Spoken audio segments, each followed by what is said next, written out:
And it's very easy to do dawah, very easy. In India, I've got no problem with the Hindus.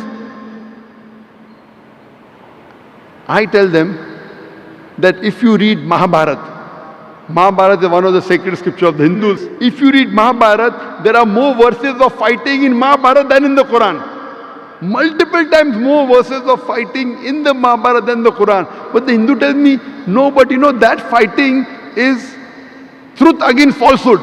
So I said, same fighting is in the Quran, truth against falsehood. Oh, then we have no problem with the Quran. So easy.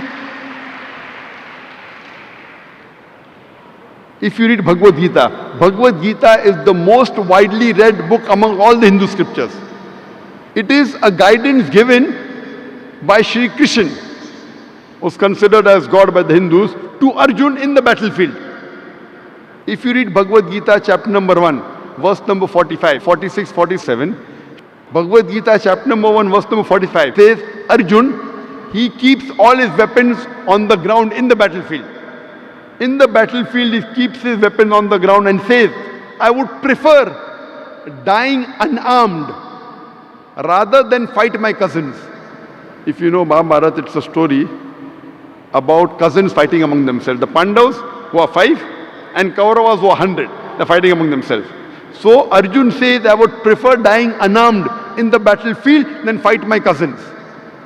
A few verses later, Bhagavad Gita chapter number 2, verse number 2 and 3. Shri Krishna, Almighty God of the Hindus, he gives his advice. Oh Arjun, how could you be so impotent? How could you be so scared? It is the duty of the Kshatriya to fight. Who's saying that? Shri Krishna is telling Arjun that it is the duty of the Kshatriya to fight. Now, if I tell that Shri Krishna is telling Arjun to kill his cousins, it will be devilish. It's quoting out of context. What Shri Krishna is saying, that for the truth, even if you have to fight your cousin, no problem. Be close to truth, as Quran says in Surah Nisa, chapter 4, verse 135. Ya ayyuhallazina amanu, oh you believe, stand out for justice as witness to Allah subhanahu wa ta'ala, even if it be against yourself, against your parents, against the relatives, whether it be rich or poor. But if I quote out of context, it will sound devilish. And many of the critics of Islam, they quote the famous hadith of Muhammad sallallahu alaihi wasallam, which I quoted earlier, that our beloved Prophet Muhammad sallallahu alaihi wasallam said in Sahih Bukhari, volume number 4, book of Jihad, hadith number 46, that if a mujahid is killed in the battlefield, he will go to paradise. Otherwise, Allah will bring him home safely with rewards and war booty. If you read Bhagavad Gita, chapter number 2, verse number 37, Shri Krishna is telling Arjun, oh Arjun, blessed are those people who get opportunity to fight. And if you die in the battlefield, you will go to Swarg, to paradise.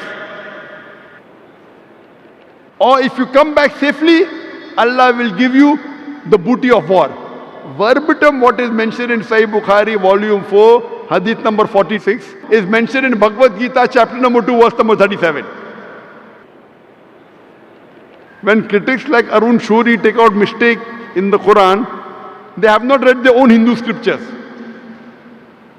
So easy. I never have problem while speaking to the Hindus. Majority of the Hindus, when they hear my speech, they like, only there may be some politicians like creating fitna and discord. So the politicians may not like my speech because, Zakir is uniting the Hindus and Muslims together. So they create that fitna, for the vote bank. Otherwise, normally with the common Hindus, I've got no problem.